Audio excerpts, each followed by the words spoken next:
Então, boa noite a todos. Sejamos todos bem-vindos a mais uma reunião virtual da nossa querida congregação, do nosso Francisquinho. Que a gente se sinta assim muito acolhido, né, muito amparado pela espiritualidade, muito equilibrados durante todo o momento em que nós estejamos aqui juntos nessa noite. Vamos pedir agora à nossa irmã Leia que faça para nós uma leitura de ambientação. Graças a Deus. Do livro Vinha de Luz, mensagem 66. Inverno. Procura vir antes do inverno. Paulo, 2 Timóteo 4, versículo 21. Claro que a análise comum deste versículo revelará a prudente recomendação de Paulo de Tarso para que Timóteo não se arriscasse a viajar na estação do frio forte. Na época recuada da epístola, o inverno não oferecia facilidades à navegação. É possível, porém, avançar mais longe, além da letra e acima do problema circunstancial de lugar e tempo. Mobilizemos nossa interpretação espiritual. Quantas almas apenas se recordam da necessidade do encontro com os emissários do Divino Mestre por ocasião do inverno rigoroso e do sofrimento? Quantas se lembram do Salvador somente em hora de neblina espessa, de tempestade ameaçadora, de gelo pesado e compacto sobre o coração? Em momentos assim, o barco da esperança costuma navegar sem rumo, ao sabor das ondas revoltas. Os nevoeiros ocultam a meta, e tudo em torno do viajante, da vida, tende à desordem ou à desorientação. É indispensável procurar o amigo celeste ou aqueles que já se ligaram definitivamente ao seu amor, antes dos períodos angustiosos, para que nós instalemos em refúgios de paz e segurança. A disciplina, em tempo de fartura e liberdade, é distinção nas criaturas que a seguem. Mas a contenção que nos é imposta na escassez ou na dificuldade converte-se em martírio. O aprendiz leal do Cristo não deve marchar no mundo ao sabor de caprichos satisfeitos, e sim na pauta da temperança e da compreensão. O inverno é imprescindível e útil como período de prova benéfica e renovação necessária. Procura, todavia, um encontro de tua experiência com Jesus antes dele. Graças a Deus. Obrigada, Leia, por essa leitura. E agora nós vamos, todos juntos, unir os nossos pensamentos, as nossas vibrações, elevá-los a Deus, a Jesus, a Francisco de Paula, ao Pai Jacó, e vamos orar. Graças a Deus, a Jesus e a Francisco de Paula, Pai amado de infinito amor e bondade, muito agradecemos por essa oportunidade de estarmos aqui hoje, juntos, virtualmente, para mais um encontro de oração, mais um encontro de estudo. Que possamos ter uma reunião de paz, de tranquilidade, de muito aprendizado, através do estudo e de todas as leituras que são feitas. Agradecemos por todo o amparo, Senhor. Fica conosco hoje e sempre. Graças a Deus, a Jesus e a Francisco de Paula. Pedimos agora a nossa irmã Lúcia que leia para nós um trecho do Evangelho segundo o Espiritismo. Capítulo 14. Honrai a vosso pai e a vossa mãe. Instruções dos Espíritos. A ingratidão dos filhos e os laços de família. Item 9. A ingratidão é um dos frutos mais diretos do egoísmo. Revolta sempre os corações honestos, mas a dos filhos para com os pais apresenta caráter ainda mais odioso. É, em particular, desse ponto de vista que a vamos considerar para lhe analisar as causas e os efeitos. Também nesse caso, como em todos os outros, o Espiritismo projeta luz sobre um dos grandes problemas do coração humano. Quando deixa a terra, o espírito leva consigo as paixões ou as virtudes inerentes à sua natureza e se aperfeiçoa no espaço ou permanece estacionário até que deseje receber a luz. Muitos, portanto, se vão cheios de ódios violentos e de insaciados desejos de vingança. Alguns dentre eles, porém, mais adiantados do que os outros, é dado entrevejam uma partícula da verdade. Apreciam, então, as funestas consequências de suas paixões e são induzidos a tomar resoluções boas. Compreendem que, para chegarem a Deus, uma só é a senha, a caridade. Graças a Deus, graças a Jesus e graças a Francisco de Paulo. Obrigada, Lúcia, pela leitura. E chegamos ao momento mais importante da nossa reunião, que é o momento do estudo, que nessa noite quem fará para nós é o nosso irmão Eduardo. Para ele, as nossas melhores vibrações. Obrigado, minha irmã. Estão me escutando bem? Bom, o estudo da noite de hoje é sobre os espíritos, né? Aquela questão 115 do Livro dos Espíritos, que diz assim: dos espíritos, uns terão sido criados bons e outros maus. E a resposta dos espíritos foi assim: Deus criou todos os espíritos simples e ignorantes, isto é, sem saber. A cada um deu uma determinada missão com o fim de esclarecê-los e de fazê-los chegar progressivamente à perfeição. E na questão 122, Kardec perguntou como podem os espíritos, em sua origem, quando ainda não têm consciência de si mesmos, gozar da liberdade de escolha entre o bem e o mal. Há neles algum princípio, qualquer tendência que os encaminhe para uma senda, de preferência a outra? E aí eles responderam: o livre-arbítrio se desenvolve à medida que o espírito adquire a consciência de si mesmo. Então, mais à frente nós vamos verificar que o espírito existe no Livro dos Espíritos, até a questão 75, é tratado o espírito, mas o espírito com E minúsculo. É o princípio inteligente. A partir da questão 76 é que nós vamos tratar do espírito com E maiúsculo, o que significa que é aquele espírito que já é detentor do pensamento contínuo e detentor da razão, né? E a partir daí, né, é lógico que está sujeito às leis da causa e efeito. Enquanto ele está classificado e está dentro daquele perfil de espírito com E minúsculo, ele ainda é um aprendiz, né?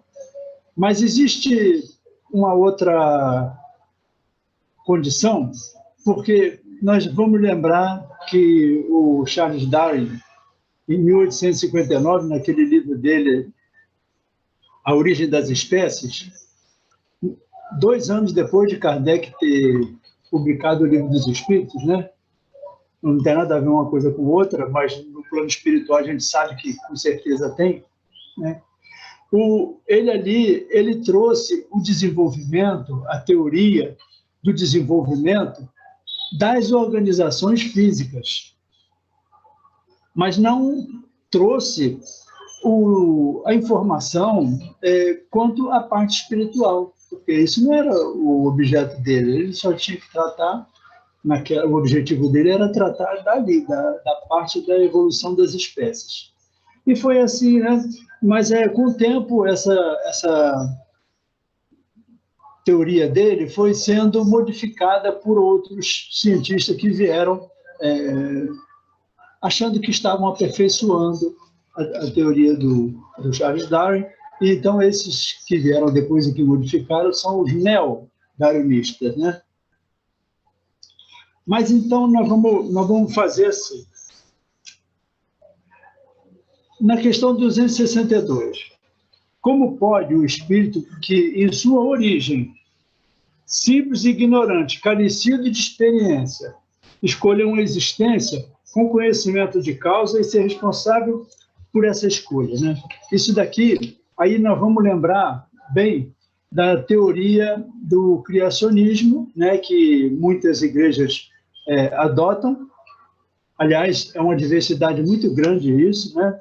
E eles adotam essa teoria de que a alma é criada no momento ali do nascimento, da concepção, aí cada um adota de uma maneira, né?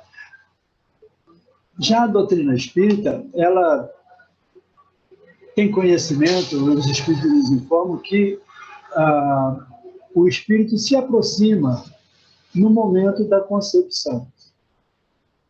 Então, a partir desse momento, o espírito reencarnante ele passa, né, a sofrer com essa aproximação da mãe, ele inicia um processo, né, de esquecimento.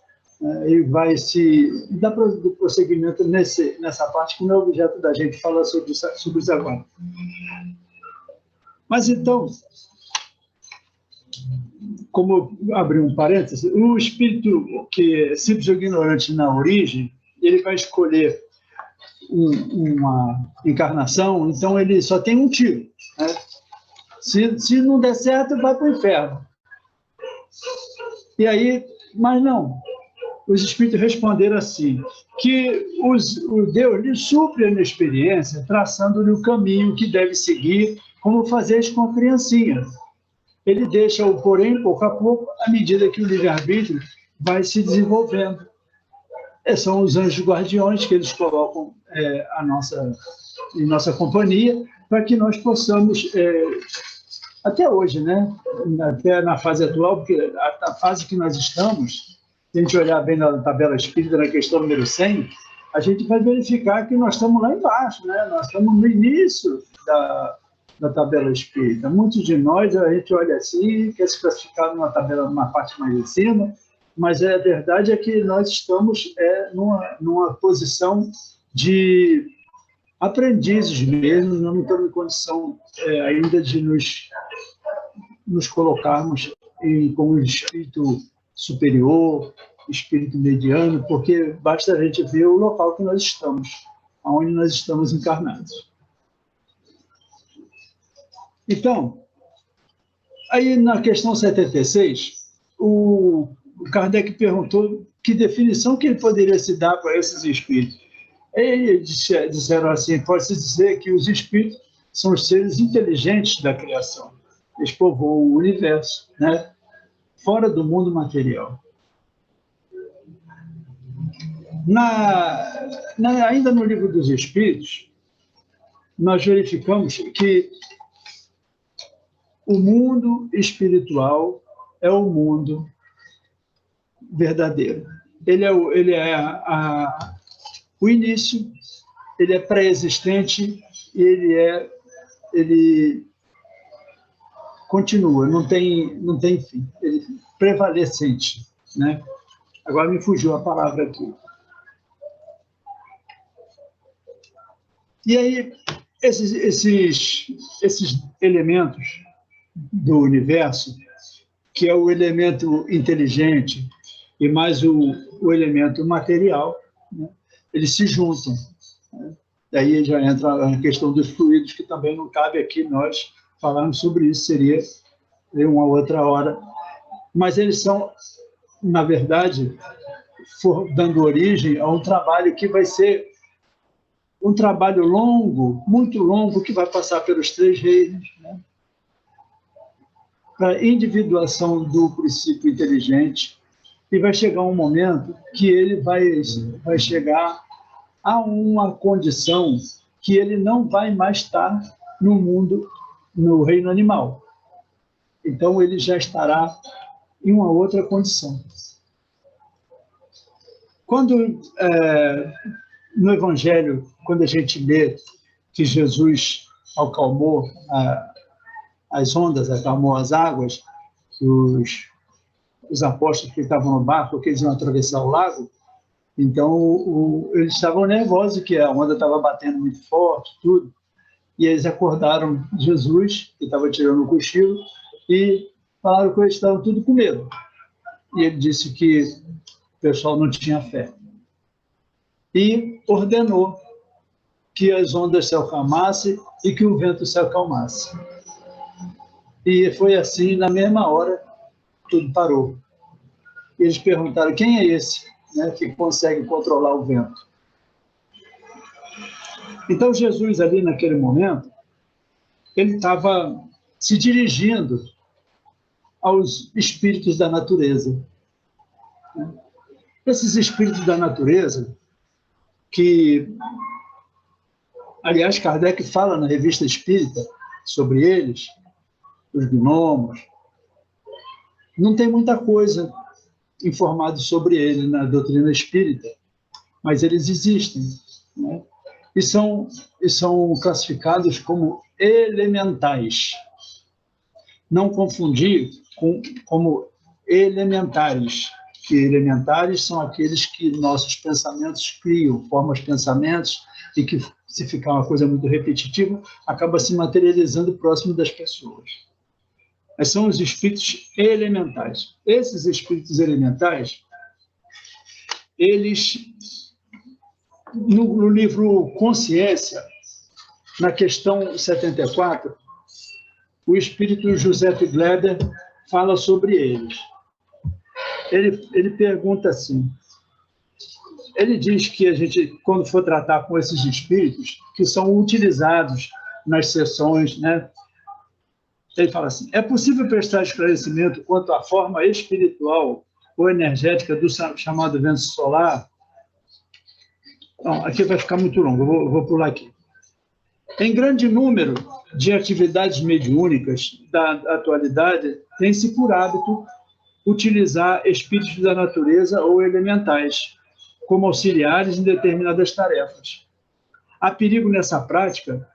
Ou é conveniente ao bom andamento das atividades? Nota-se que há muito pouca informação sobre os elementais. Aí ele respondeu, o José Gleber respondeu, que meus irmãos ainda não possuem informações a contento acerca desses seres da natureza, e ele se coloca à disposição se for consultado.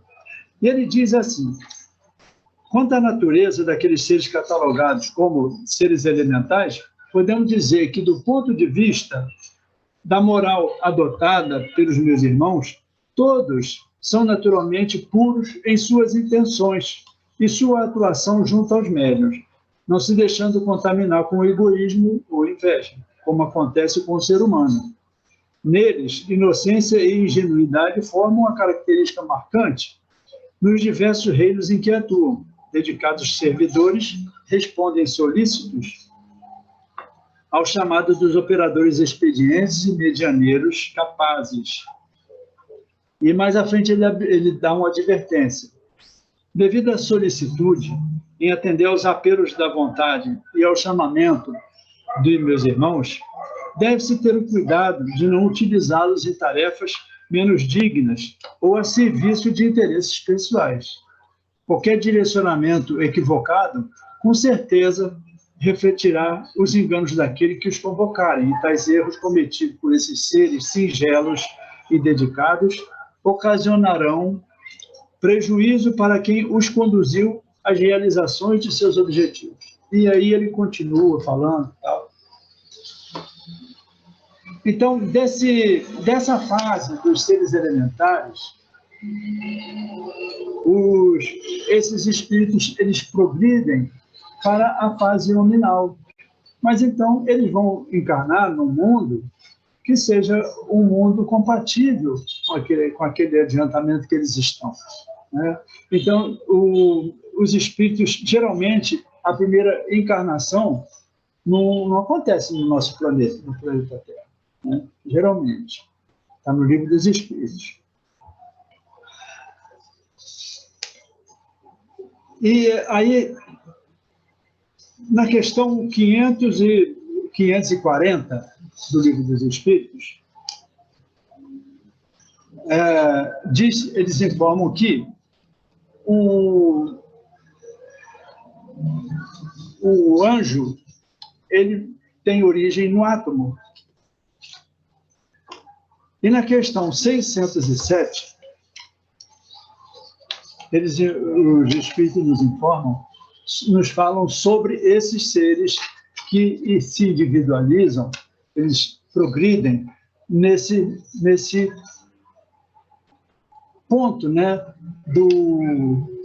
onde os seres elementais se localizam. Eles ficam no plano astral, porque a condição deles não é uma condição de transitar em planos espirituais, porque a gente sabe que a constituição é o peso específico do corpo, conforme André Luiz nos ensina, em Evolução em Dois Mundos. Então, eles estão vindo de um reino inferior, né, e estão progredindo para esse outro reino mais à frente, que seria mais acima.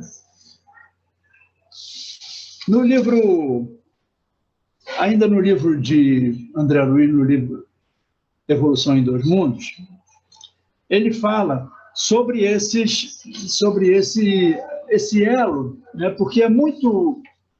Quando a gente vai ligar, nós não podemos fazer a confusão entre o que nos ensina o criacionismo e até o materialismo, de que a vida inicia no nascimento e que morreu, acabou.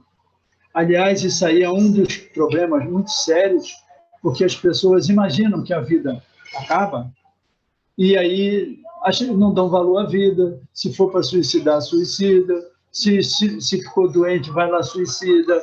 E acaba deixando de enfrentar e de encarar de frente o seu projeto reencarnatório. Muitos desses, a gente sabe, eles estão aqui numa reencarnação compulsória, mas também há uma quantidade muito grande dos que não estão. E, por causa disso daí, vão para duelos, vão para disputas, coisas que colocam em vida a encarnação e perdendo, por isso, a oportunidade. Então, na obra A Caminho da Luz, de Emmanuel, no capítulo 2, A Grande Transição, tem um trechinho assim: os antropóides das cavernas espalharam-se em grupos pela superfície do globo, no curso vagaroso dos séculos, sofrendo as influências do meio e formando pródomos das raças futuras em seus tipos diversificados. Os séculos correram, o seu velário de experiências penosas sobre a fronte dessas criaturas de braços alongados e pelos densos, até que um dia as hostes do invisível operaram uma definitiva transição no corpo perispiritual pré-existente dos homens primitivos, nas regiões siderais e em intervalos de suas encarnações. Como podemos inferir, a biogenética espiritual e os geneticistas siderais são realidade há milênios. E dessa nota que eu estou falando aqui é que surge a informação espírita sobre o elo perdido, que tanto é buscado, né? Mas é buscado na parte material, mas não é aí na parte material, porque a gente sabe que o perispírito ele pode sofrer mudanças, né, por espíritos evoluídos, inclusive especialistas dessa área. Porque quando deu-se origem à vida no planeta, começou, desde da parte que apareceram os primeiros, né, sinais de vida, a partir dali o plano espiritual começou a fazer um trabalho. A gente vê como pode ter os pássaros, as cores, né? Na natureza. Às vezes a gente encontra uma árvore torta, parece que foi feita à mão, né? E aí, por que eles não vão fazer a operação? Nós já sabemos que eles fazem operações fluídicas, trabalham em nosso corpo perispiritual, usando a materialização não precisa ser visível, mas é materialização, e trabalham e nos auxiliam o tempo inteiro. Conforme aí na congregação a gente vê os videntes nos informarem que aconteceram cirurgias espirituais, fez um curativo, etc. Então, meus amigos, esse assunto é um pouco longo, né? Mas a gente também tem que lembrar que nem todos os que estão aqui no nosso planeta, que eles tiveram origem em mundos inferiores, né? Existem também aqueles que não vieram do mundo dos elementais, vamos dizer assim, para entrar no reino nominal, mas que estão aqui no nosso planeta devido a quedas, né? Quedas, porque a gente, muitas vezes, tem um espírito que ele vai fazendo tanto, o coração dele vai endurecendo tanto, fica muito tempo endurecido e acaba que ele vai regredindo, não regredindo de perder o conteúdo da alma, mas ele inibe o conhecimento dele. Ele joga como se fosse uma camada de poeira ali, e aquilo fica ali no patrimônio dele, mas ele precisa trabalhar aquilo e limpar aquela camadinha, para ele voltar a ser o que ele é. Mas enquanto ele não estiver adequadamente preparado, ele vai para o lugar que ele tiver mais condição de não perturbar muito, de aprender, de auxiliar e de evoluir. Então ele acaba indo para um mundo mais inferior. E assim acaba que bate aqui. Muitos de nós agora, nessa transição para o mundo de regeneração, muitos não terão espaço aqui no mundo de regeneração, mas poderão, naturalmente, se o nosso planeta mudar.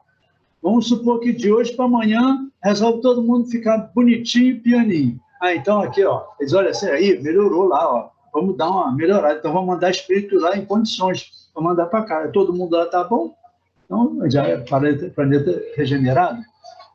E aí, esse espírito que ia renascer aqui, que está aqui no nosso orbe em volta, ele vai ser encaminhado para um outro mais adequado.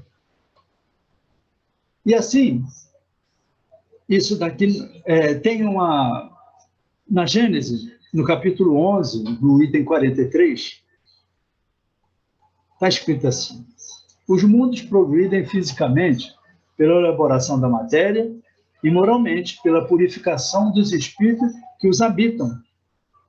A felicidade neles está na razão direta da predominância do bem sobre o mal. E na predominância do bem sobre o mal resulta no adiantamento moral dos espíritos e, por conseguinte, o adiantamento moral do planeta, né? Logo, um mundo que tem chegado a um de seus períodos de transformação, a fim de ascender na hierarquia dos mundos, operam-se mutações na sua população encarnada e desencarnada, porque também é assim. É o encarnado e o desencarnado que está aqui em volta. É um conjunto, né? Todos têm que trabalhar isso e progredir juntos. Sobre isso daqui, o Kardec botou a nota assim. Quando, na Revista Espírita, de janeiro de 1862, publicamos um artigo sobre a interpretação da doutrina dos anjos decaídos, anjos decaídos, espíritos, apresentamos essa teoria como simples hipótese, sem outra autoridade afora, a de uma opinião pessoal controversível, porque nos faltavam, então, elementos bastantes para uma afirmação peremptória. Presentemente, essa teoria já passou pela prova de controle universal, aquele CUE que ele fala no Evangelho. Não só foi bem aceita pela maioria dos espíritas, como a mais racional e a mais concorde com a soberana justiça de Deus, mas também foi confirmada pela generalidade das instruções que os espíritos deram sobre o assunto. O mesmo se verificou com o que concerne a origem da raça adâmica. Então, meus irmãos, voltando ao nosso assunto e para concluir, para não se estender muito, no capítulo 11 da Gênesis, no item 23, tomando-se a humanidade no grau mais ínfimo da escala espiritual, como se encontra entre os mais atrasados selvagens, perguntar-se-á se aí é o ponto inicial da alma humana. Na opinião de alguns filósofos espiritualistas, o princípio inteligente, distinto do princípio material, se individualiza e se elabora passando pelos diversos graus da animalidade. É aí que a alma se ensaia para a vida e desenvolve pelo exercício as suas primeiras faculdades. Esse seria para ela, por assim dizer, o período de incubação. Isso daqui é a fase dos elementais. Chegada ao grau de desenvolvimento que esse estado comporta, ela recebe as faculdades especiais que constituem a alma humana. Haveria, assim, uma filiação espiritual do animal para o homem, como a filiação corporal. Porque se tem um corpo adequado, aquilo que eu estava comentando, que os espíritos trabalham a organização física, melhoram, né? Então, eles pegam, quem é o mais adequado aí? O mais adequado para receber o espírito do animal? Ah, é esse aqui. Então, escolheram um e mandaram para cá. Esse sistema, fundado na grande lei de unidade que preside a criação, corresponde, forçoso é convite, à justiça e à bondade do Criador. Dá uma saída, uma finalidade, um destino aos animais que deixam, então, de formar uma categoria de seres deserdados para terem no futuro que lhes está reservado a compensação de seus sofrimentos. O que constitui o homem espiritual não é a sua origem, são os atributos especiais que ele apresenta ao ser dotado ao entrar na humanidade. E aí ele prossegue mais assim. Eu vou pular um pedacinho aqui para terminar. Mas esse sistema levanta múltiplas questões, cujos prós e contras não é oportuno discutir aqui, como não é o exame das diferentes hipóteses que se tem formado sobre esse assunto. Sem, pois, pesquisarmos a origem do espírito, sem procurarmos conhecer as fieiras pelas quais haja ele porventura passado, tomamo-lo ao entrar na humanidade, no ponto em que, dotado de senso moral e de livre-arbítrio, começa a pesar-lhe a responsabilidade dos seus atos. Então, a gente percebe aqui nesse trecho da Gênesis, do capítulo 11, que Kardec não quis se adentrar se aprofundar nesse item, né? Mas que ele também deixou para nós estudarmos, né? E julgarmos o que for melhor, e a gente ainda tem que aprender bastante, porque os espíritos nos mandam muitas informações, e essas informações que nos chegam, elas têm que ser compartilhadas, para que nós possamos, não é você vai numa câmara de desobsessão e o espírito fala uma coisa, você acha estranho e não passa para frente, nem conversa, não, tem que conversar e tem que discutir aquilo ali, se achar, para ver que se ali tem alguma coisa que a gente pode aproveitar, e aí é assim que a gente vai conseguindo tirar as coisas e conseguir formar, dar um adiantamento nessas informações que nós temos do Livro dos Espíritos, da Gênesis, né? Então é isso, meus irmãos. Vamos ficando por aqui. Muito obrigado. Com a graça de Deus, Jesus e de Francisco de Paulo. Obrigada, Eduardo, pelo seu estudo, pela sua pesquisa. Que a gente possa sempre estudar um pouquinho mais, né? Aproveitando os estudos que nós temos nas reuniões. Vamos então, meus irmãos, unir os nossos pensamentos mais uma vez para fazer a nossa irradiação. Graças a Deus, a Jesus e a Francisco de Paula, Pai de infinito amor e bondade, nesse momento pedimos por todos os nossos irmãos encarnados, aqueles que são mais próximos de nós, que dividem conosco o lar, nossos familiares, nossos amigos, nossos vizinhos. Pedimos por aqueles que nesse momento se encontram enfermos, enfermos do corpo, enfermos do espírito, que todos eles possam ser amparados e acalentados pela espiritualidade amiga. Pedimos em especial pelos nossos irmãos que nesse momento se encontram enfermos acometidos da Covid-19,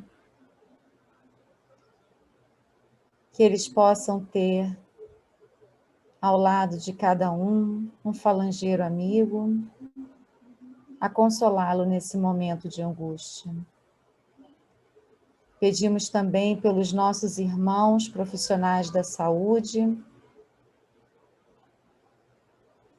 que passam por momentos tão desafiadores.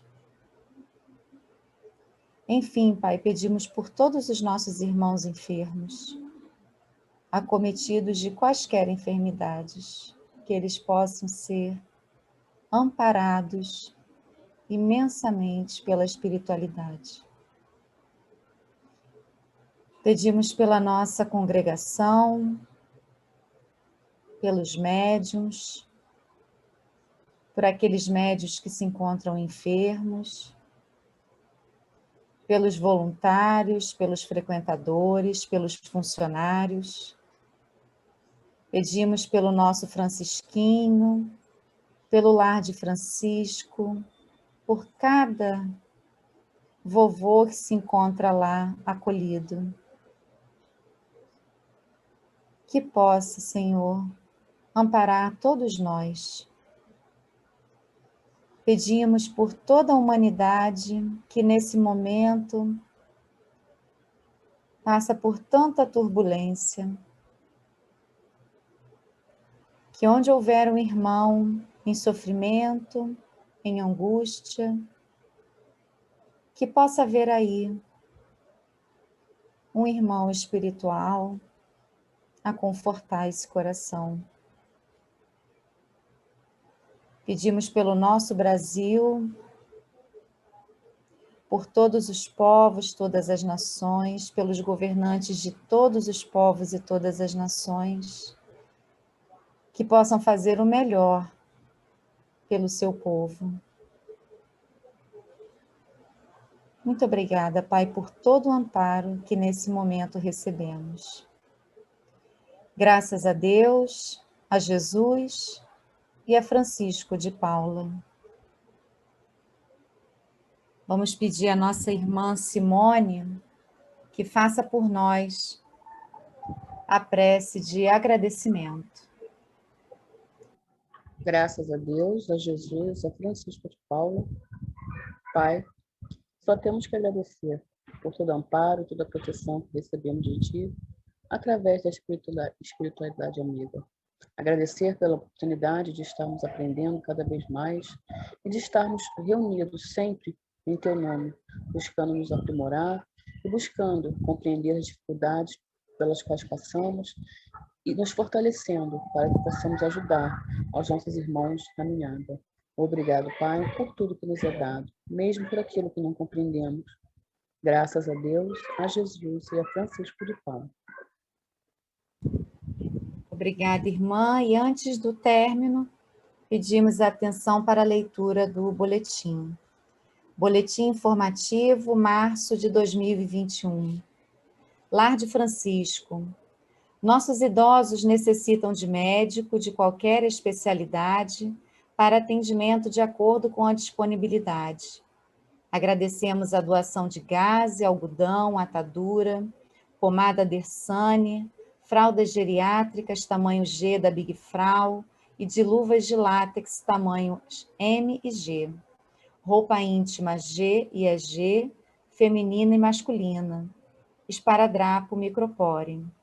Entregas na congregação ou no lar, Rua Filgueiras Lima, 99, Riachuelo. Para compor nossas cestas básicas, entregues mensalmente às nossas crianças e nossos assistidos, agradecemos o depósito de qualquer valor em uma das contas da congregação, enviando o comprovante para o WhatsApp 21 9 9786 6525. Não estamos recebendo as doações de alimentos presencialmente. Visite o site da congregação www.cefp.org.br e conheça as atividades realizadas virtualmente.